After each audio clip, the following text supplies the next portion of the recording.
Obrigada por sintonizar no podcast Assustadoramente.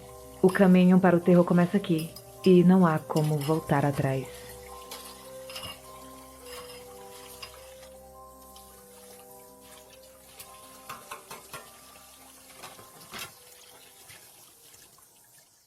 A história que eu vou contar para vocês agora aconteceu com a Rosângela algum tempo atrás.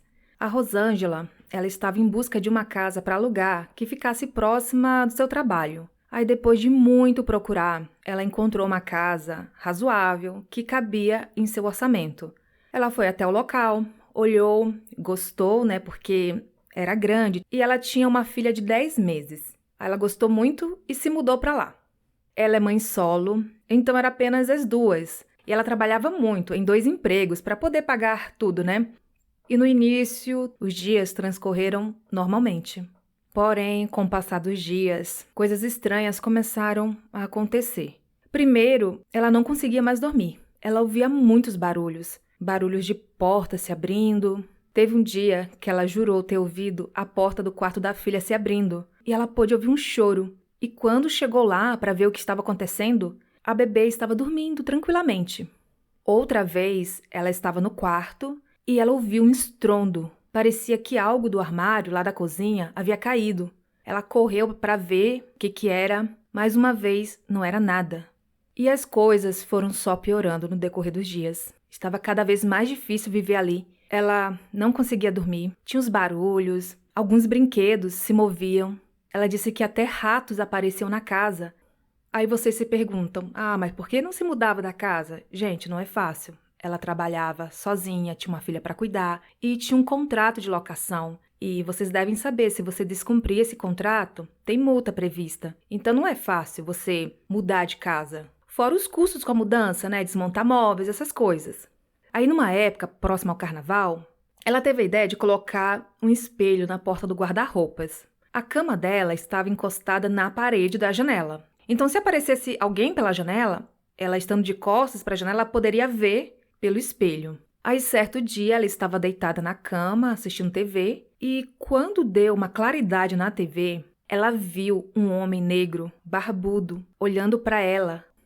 Nessa hora, ela deu um grito tão alto que acordou a bebê que estava no outro quarto. Ela saiu correndo, abriu as portas para ver quem era aquele homem, mas não tinha mais ninguém. Aí, percebendo que se tratava de algo do outro mundo, ela abriu cômodo por cômodo, orando, repreendendo. Ela disse que se arrepiava cada vez que entrava e orava. E mesmo com muito medo, ela continuava orando.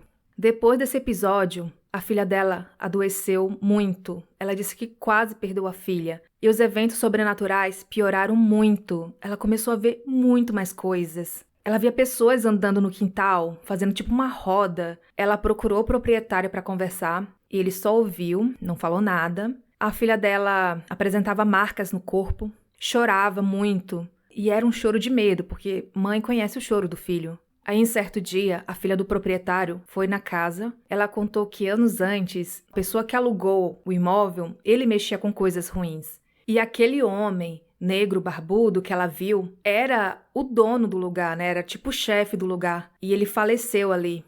Ouvindo toda a história, ela fez uma oração na casa inteira, no quintal, mas não teve mais condições de permanecer ali. No outro dia, ela providenciou a mudança para um outro lugar, porque a situação estava insustentável. E essa é mais uma história de casa assombrada. Agora eu vou contar para vocês alguns relatos bem pequenos. Esse relato que eu vou contar aconteceu com a Fátima e com a irmã dela. Elas moravam em uma casa antiga. Era noite, chovia. E sabe aqueles lugares que basta cair uma chuvinha que a energia vai embora? Então, era o caso. Uma ocasião perfeita para aparecimento de coisas sobrenaturais. Noite, chuva e sem energia. Ela estava com a irmã no quarto. Ela não menciona a idade das duas, mas eu imagino que eram bem jovens, né? Crianças ou pré-adolescentes. Aí elas estavam no quarto quando algo começou a arranhar a porta. A irmã da Fátima pensou que fosse o irmão e abriu a porta bem rápido para pegá-lo no flagra. Mas naquele momento a casa foi clareada por um relâmpago muito forte e elas viram algo que parecia uma criança bem branca, mas ela andava igual um macaco e saiu correndo, deu um pulo e entrou na parede da cozinha. Tá bom pra vocês? Agora é outra história de outra pessoa. Ela não se identificou. Ela conta que quando era criança, ela precisou passar uns dias na casa de um tio, em Fortaleza. A casa do tio morava com a esposa e a filha, e ela foi com a mãe. Chegando lá, elas foram avisadas pela esposa do tio que acontecia uma coisa diferente na casa, mas que elas não precisavam se preocupar. O que acontecia lá? Ela falou que era comum sentirem o cheiro de cigarro pela casa, mas ninguém fumava ali.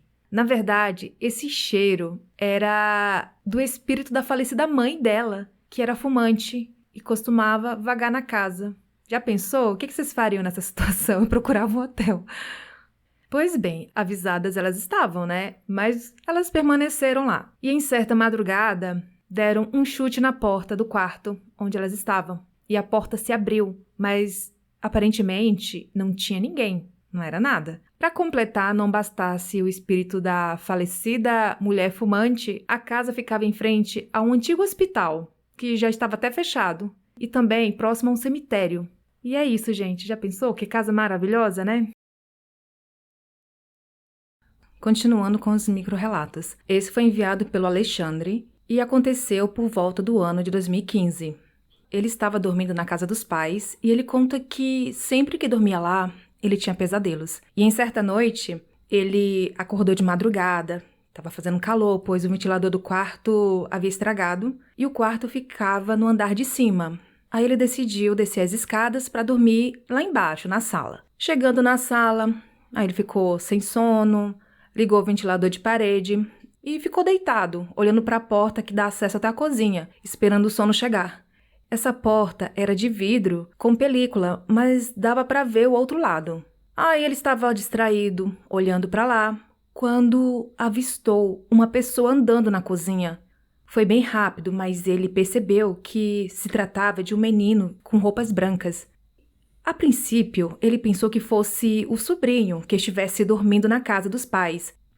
Ele se levantou e foi até lá para ver se realmente era o sobrinho. E ele viu que essa pessoa foi até o banheiro. Chegando lá, ele chamou pelo nome do garoto, mas ninguém respondeu. Aí ele resolveu abrir a porta e não tinha ninguém lá dentro. Ele ficou meio na dúvida, mas resolveu voltar para dormir. Aí no dia seguinte, quando ele acordou, ele perguntou para a mãe dele se o sobrinho estava na casa. E ela respondeu que não, que ele não havia dormido lá. Foi aí que caiu a ficha.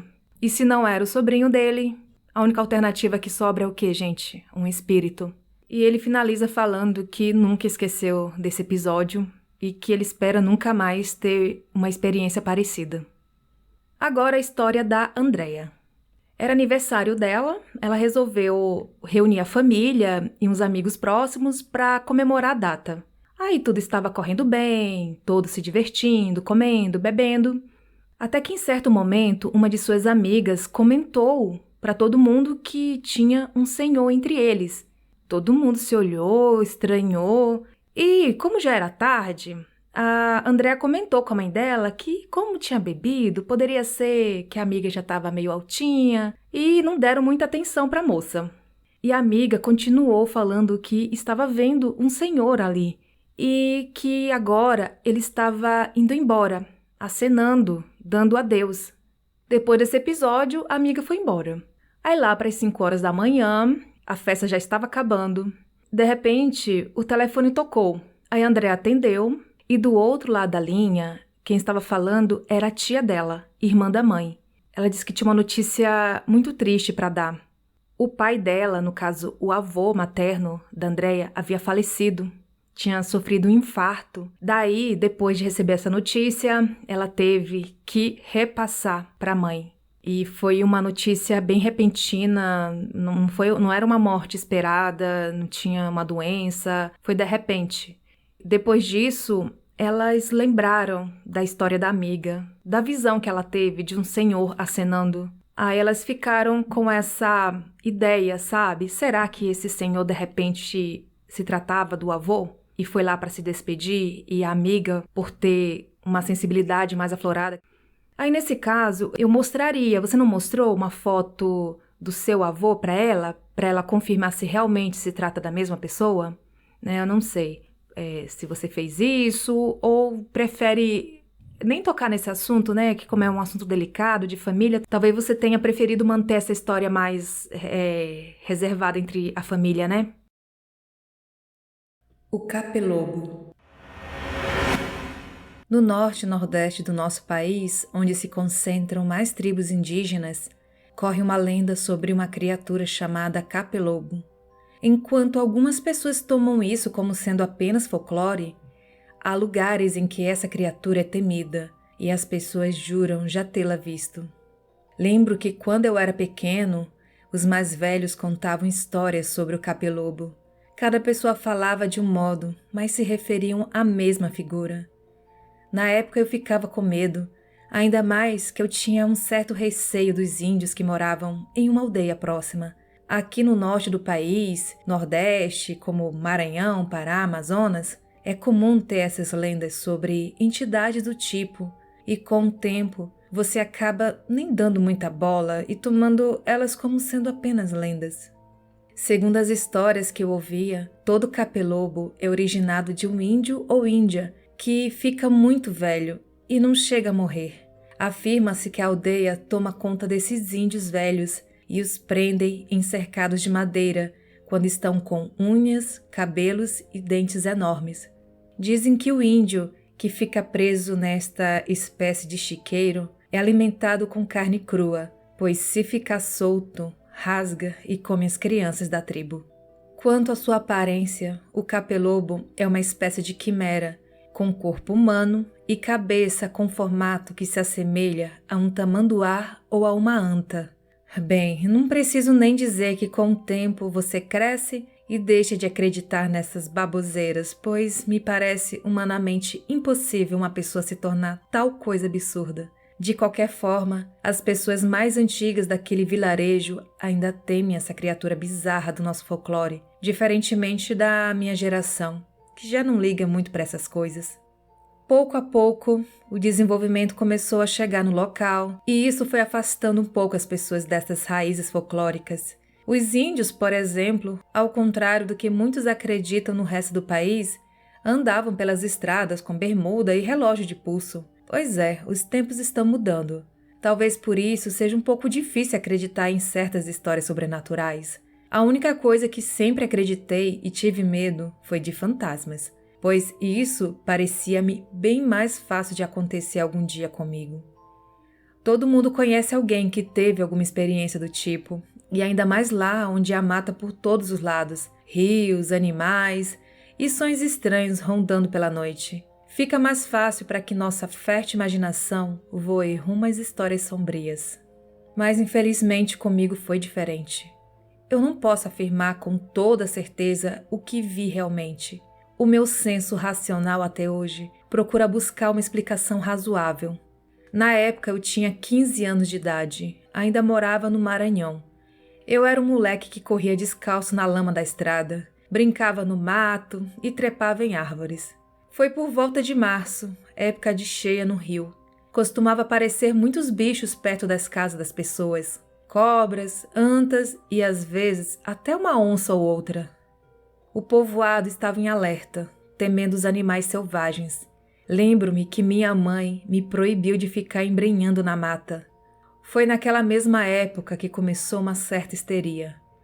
Alguns animais de estimação e criações apareceram mortos. E além disso, uma pessoa foi encontrada morta, com um buraco em cima da cabeça. Uns diziam que era onça, outros diziam que tinha sido coisa pior. Essa história me deixou super impressionado e, para piorar, começaram a falar que era o capelobo, que ele estava rondando as casas ao cair da noite, procurando alguém para comer. Havia até quem jurasse tê-lo visto. Eu não lembro ao certo se acreditei muito na história do capelobo ou se eu pensava ser algum animal selvagem o responsável. Só sei que aquilo me marcou muito. Certa noite, do lado de fora da nossa antiga casa de madeira, ouvi meu cachorro, o Tobias, latindo e rosnando. Curioso, Eu fui até a janela do meu quarto, mas infelizmente não dava para ver muita coisa. Estava muito escuro. A lâmpada com luz amarelada do lado de fora não clareava muita coisa. Havia muito mato e folhagens. Então ficava difícil distinguir alguma forma em meio à escuridão. Eu escutei meu pai gritando da sala para o cachorro ficar quieto. Eles estavam assistindo a novela. Eu continuei ali, fitando a escuridão e fantasiando como se eu fosse um herói que iria lá acabar com a raça da fera que amedrontava os moradores do vilarejo. E então todos iriam ficar gratos. Foi durante esse breve devaneio que tudo aconteceu. Ainda estava terminando de fantasiar a minha história heróica quando me virei brevemente para trás, tentando entender algo que estavam comentando sobre a novela. Um som vindo do quintal me chamou a atenção. Olhei novamente para a janela e tomei um tremendo susto. Lá estava, saindo do meio do mato, uns 17 a 20 metros à minha frente, aquela criatura bizarra.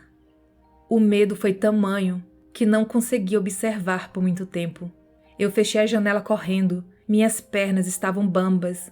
Já não havia mais nenhuma fantasia de heroísmo, apenas o primitivo instinto de sobrevivência e medo, muito medo. Eu não tive reação, não gritei, apenas me escondi dele, seja lá o que fosse. Não tive coragem de dizer exatamente o que testemunhei para os meus pais, pois eles não acreditavam na história do capelobo estar matando. Para eles, aquilo era obra de uma onça. Até hoje não esqueço daquela figura, e vez ou outra ainda sonho com ela. Apesar de não ser tão frequente como antes. Ela parecia uma pessoa muito suja, ou com o corpo coberto por alguma pelagem escura. Não deu para ver direito. No lugar da sua cabeça tinha alguma coisa comprida.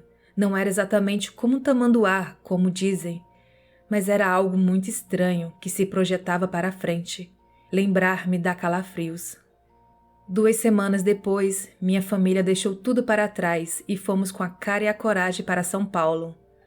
Não sei o que motivou meu pai, ou o que ele viu para sair daquele local, mas até hoje sou grato por isso.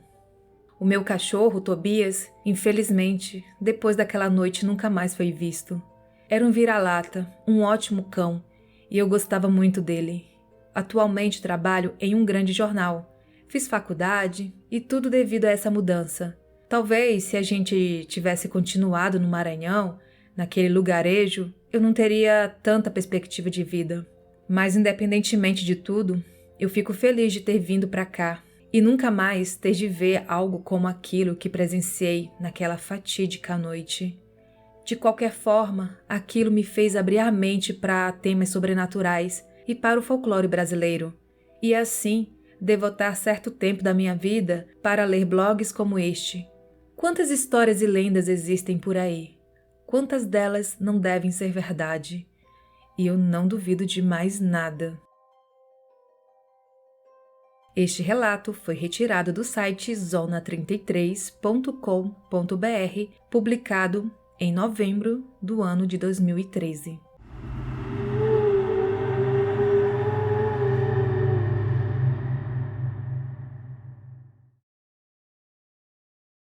Noturno, conto de Pedro Alberici. Os pneus deslizam macio sobre o asfalto frio da madrugada. Após o serão no escritório, solidão. E agora, a avenida em silêncio. Aqui e ali um cachorro esfomeado saqueia sacos de lixo. Cíntia dirige do escritório para casa, onde o solitário quarto a aguarda. Enquanto pressiona suavemente o pedal, ela observa a avenida vazia de carros, vazia de gente, vazia de vida. Como de rotina, na 8ª esquina, vira à direita. 2 quadras depois, o semáforo vermelho que ela viola rotineiramente. Chuva fina, passa o fast food, a letra amarela, o destaque da noite. Vira então à direita e faz 4 quadras. Um gato branco se destaca na grama da mansão. Então ele aparece.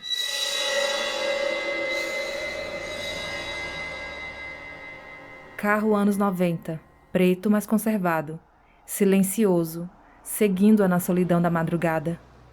Ainda sem susto, ela diminui a marcha, testando a situação. Ele também reduz. Instintivamente, acelera, Ele faz o mesmo. A casa está longe. Um calafrio lhe percorre o corpo. Vira à direita. Ele faz o mesmo. Mais 2 quadras nervosas e então, instintivamente, vira à esquerda. Agora desconhece o caminho. Estou apenas nervosa. Não pode ser. É coincidência. Não é. Tenta manter o sangue frio. Cruza uma rua, mais outra e ele atrás. Já não sabe para onde está indo. Já passa de 80 por hora e ele atrás. Então aposta tudo noutra guinada à esquerda. E eis que surge o beco. Não há o que fazer. Não tem volta. Abre a porta e, num desespero, corre para o muro. Que quer de mim? As palmas das mãos tentando afastá-lo num instintivo ato. Ensaia um não balbuciante. Fim de rua, fim de linha, o muro alto. E ele vem, a jaqueta jeans, a calça apertada, o rosto suado. Se ficar quietinha não passa nada. E ela... Não, por favor, não. Ele aperta firme seus braços e a empurra contra a parede de tijolos e pressiona seu corpo contra o seu. O cheiro de perfume barato pesteando o ar. Ela perde a fala. Dedos sujos agora sobem sob o vestido, buscando seu corpo que é tocado por baixo. Um grito de pavor e ela sentada na cama, a testa pingando, a camisola colada à pele de tanto suor. O silêncio do quarto é cortado, apenas por uma sirene distante. No relógio da parede, exatamente 4 horas. Outra vez esse sonho, esse pesadelo recorrente a cada 2, 3 semanas. O sol a encontrando de olhos firmes colados ao vidro da janela. Novos dias passando, o sono demorado, o medo do sonho a impedindo de dormir. Pesadelos são problemas adormecidos, a amiga diz. E ela repete consigo. Problemas adormecidos, idos. Ela então dorme em relativa paz por vários dias. Parece que não vai acontecer mais. Porém, quando menos espera, a avenida, o semáforo violado, a letra M do fast food, a perseguição, primeiro lenta, depois sôfrega, e o beco, a jaqueta, o perfume barato pesteando o ar, os dedos nojentos em seu corpo, desta vez, quando o dia a encontra, os olhos esbugalhados na janela. Ouve o murmúrio. Isto tem que acabar. Nesta manhã, ela não vai ao trabalho. Volta da cidade às 10 da manhã. No guarda-roupa, bem fundo, escondida entre velhas lingeries, um revólver dorme, inerte. Toma-o entre as mãos e acaricia. Agora, o cano, o cabo de madrepérola, passa os dedos suavemente no gatilho. Na cômoda, a caixa de balas comprada ilegalmente. Isto tem que acabar. Vai ter que acabar. Trabalha pela tarde e às 18 horas o escritório inteiro vai para casa. As salas ficam vazias, as luzes se apagam e ela senta no carpete. Num canto de parede, os olhos fixos na noite que cai bem escura, ameaçando chuva. Ali, no seu cantinho, ela observa o relógio redondo do escritório. O ponteiro pequeno marca o número 8, o número 9, o número 10. Não sente sono. Está determinada e nunca se sentiu tão fria. Faltando 20 para as 4 da manhã, ela desce o elevador.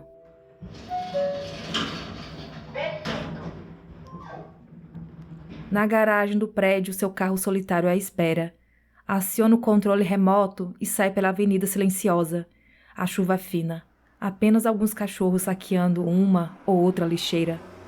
Pressiona ainda uma vez suavemente o pedal do acelerador. Após 8 esquinas, vira à direita. E 2 quadras depois, o semáforo vermelho é desrespeitado. A letra M do fast food parece ainda mais cintilante na noite escura. Vira à direita e, após 4 quadras, o gato branco faz contraste com a grama da mansão. Olha o retrovisor, não vem qualquer carro. Mais 3 segundos e ele aparece com o carro anos 90, mais silencioso e a segue.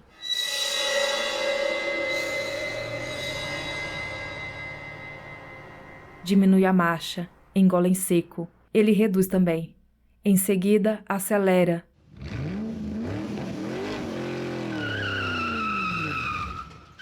No que é imitada por ele. Vira à direita e pelo retrovisor vê fazer o mesmo. E vira à esquerda, o velocímetro passando da marca dos 80. Então dá outra guinada forte à esquerda e ali está o beco. Não tem volta. Corre então para o muro, mas dessa vez segura um volume diferente sob a jaqueta. Ele a alcança e pressiona. Ela finge resistir. As mãos nojentas dele sobem pela coxa, passa por debaixo da lingerie. Ela reúne todo o sangue frio possível, os dedos tocando seu corpo. Ouve então o barulho seco da arma. E o baque forte do corpo masculino cai formando uma poça de sangue. Os lábios da jovem apenas balbuciam. Morre, seu verme. Logo em seguida, o carro desliza suavemente sobre o asfalto, na madrugada fria da metrópole.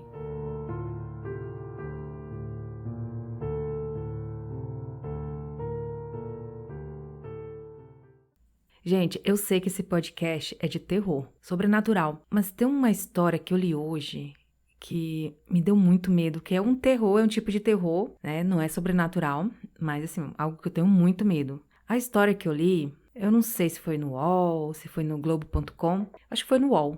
O título era assim: a moça, ela resgatou um morcego e por esse motivo o prédio inteiro ficou em quarentena. Há um título para você clicar e ler. Aí eu fui ler a história. Olha só o que aconteceu. Ela chegou do trabalho, entrou no condomínio e na garagem ela encontrou um morcego doente. Aí ela resgatou esse morcego, levou para dentro de casa no intuito de cuidar dele. Isso foi no Paraná. Ela disse que como teve uma infância no interior, ela teve contato com animais silvestres, cuidava, então ela falou que estava habituada. E além disso, tem uns vídeos bem fofinhos de morcegos. Eu, inclusive, já vi alguns, assim, uns morcegos, não sei de onde que é. Ai, com os olhinhos, a coisa mais linda, eles comendo banana, sabe? Fica parecendo um bebê. É uma espécie de morcego gigante. E por isso também, né? Ela queria dar banana pro morcego, essas coisas. Aí ela tava cuidando, não sei se ela ficou 1 dia, 2 dias, sei lá. E ela comentou no trabalho que estava com esse morcego. E um rapaz falou: olha, isso é perigoso, você não sabe o que ele tem. Aí ela se preocupou, ligou para vigilância sanitária, alguma coisa assim. E na hora que ela falou isso, eles ficaram tão preocupados que falaram que iriam lá recolher. Aí ela foi para casa, ela disse que na hora que chegou, já estavam os carros da vigilância sanitária aguardando, já tinha entrado no condomínio, já estava alertando os outros moradores, uma coisa assim bem séria. Ela disse que ficou muito assustada. Aí eles entraram, recolheram o morcego, falaram para ela correr na UPA para tomar injeção. E lá ela tomou injeção e o soro. Inclusive, gente, o soro é terrível. Ano passado eu tive que tomar esse soro antirrábico. Até por isso que eu até li essa notícia, porque eu sei que morcego, né, que transmite raiva, ele que morde cachorro, gatos, animais silvestres, é um tipo de morcego, que ele, não são todos, né, tem uns morcegos que não transmite, mas tem esse que suga sangue, hematófago, algo assim, acho que esse é o nome, hematófago. Então esse tipo de morcego, ele que transmite a raiva. Então, como o ser humano está adentrando as matas, ele fica mais nas matas, mas como o ser humano está invadindo o habitat natural, desmatando, então esses animais estão tendo mais contato com os centros urbanos. Ai, beleza. Aí eles recolheram o morcego, falaram para ela ir, tomou soro, já tinha esquecido. Gente, é terrível, meu Deus do céu. Eu tomei um soro. São muitos ml de soro. Eu tomei soro na coxa, 2 na coxa, 2 nas nádegas, fora o antialérgico nas nádegas que tem que tomar para não dar reação com soro, enfim.